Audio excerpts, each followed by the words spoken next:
Are you thinking about making a move in 2023 and are concerned about the state of the real estate market in downtown Toronto? Are you worried about the state of the condo market? Worried about your future sale, purchase, and or both? In this video, I'm going to share the latest numbers and how they compare to the numbers from earlier in the year. This will shed some light on what's really going on and how things actually break down. And stay tuned until the end, and I'll share the best practice so that you can stay informed and be in on the whole story.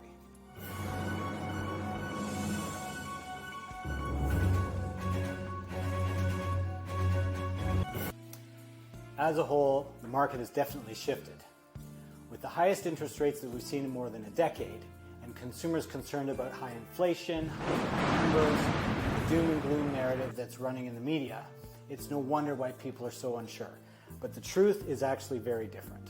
So, in the last 2 weeks, we've seen a continued slide in the number of sales from the previous 2-week period. From October 11th to 26th, there was 194. The average price was about $775,000.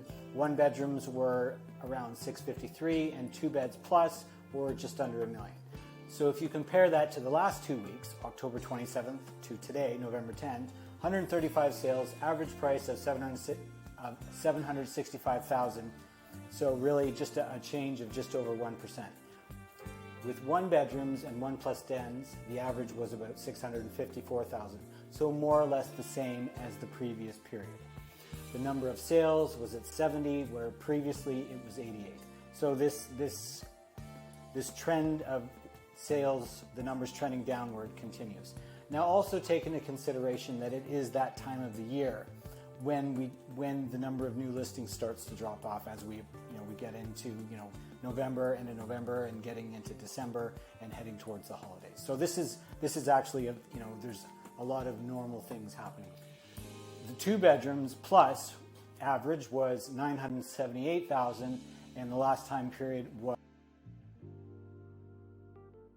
$993,000. So again, a very modest change of just 1% or so.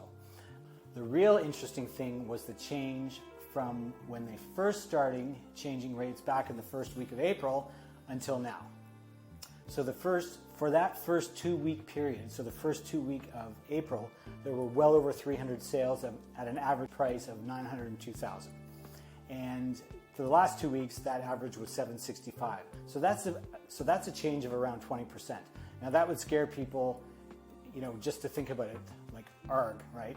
So the percentage change for 1 bedrooms and 1 plus dens was approximately 12%. 2 beds gets even better. So that change was about 7.3%. Here's what throws things for a monkey wrench and skews the numbers and scares people.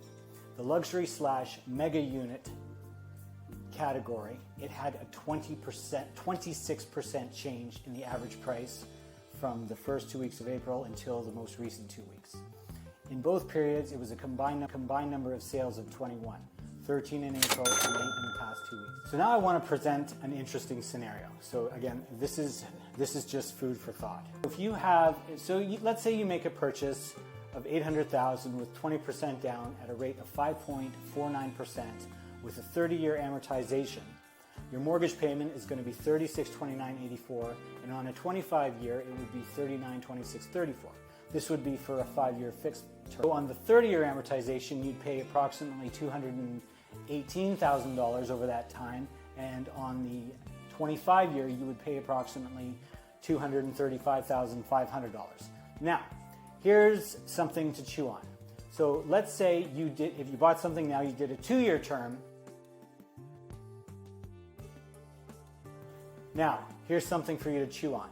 If you did a 2-year term at $3,010.51 on a 30-year amortization, over the 2 years you'd pay around $89,000. And on a 25-year am, you'd pay $4,000 a month, and over the term it would be about $96,000.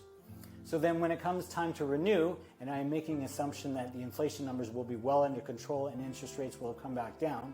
So if we take a rate of say 3.5% in 2 years, in 2 years from now and we do a 3-year term, so this means we'd be renewing at the same time as the 5-year option.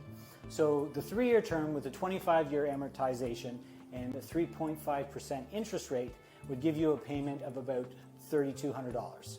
And the payout would be about $150,000. So now on a 30-year AM, the payment would be about $2,800, and over that term, that 3 years, you'd pay about $100,000 out, just over $100,000. So on a 30-year AM, it would break down to $89,000 plus just over $100,000. So it would be just over $192,000. So on this model, you'd save just under $25,000 on a 25-year AM and just over $25,000 on a 30-year AM. If you're a bit of a data junkie like I am, then you can check out some of my other videos as I go into the last few, as things have changed over the last while, and you can get more information there. So, and plus, I also share some insights and thoughts on some various other topics, like how the rate changes, how they are affecting, and where I kind of see things going over the long term. Now, as promised, the pièce de résistance. So many people get concerned when they don't have the full story.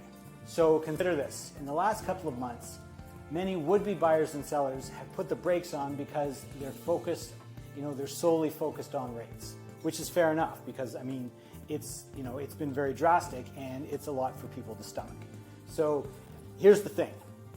Whether you do it now or whether you do it a year from now, and we're making the assumption that you're still you're making your moves in this market, you may sell for less, but you then also be buying for less. So the same goes from a year from now if prices are up. The thing to take into consideration is that obviously people who are upsizing, the idea usually is that they're going to a higher price point. So let's say you're selling at, let's say you're selling today at $700,000, and then you're going to buy at say 1.2, right? And let's say prices go up 10% in a year, just for the sake of this example. So that means in a year you'd be selling for $770,000, but then you would also be paying an additional $120,000, for the new property. So, these are things that you really have to consider when you're making your decision. So that's it for now. If you have any questions about anything real estate, please do not hesitate to reach out. I love answering questions about the market. I will also include some resources below for your researching enjoyment. I'm Rob Ackerley with Property.ca Realty. We'll see you in the next video.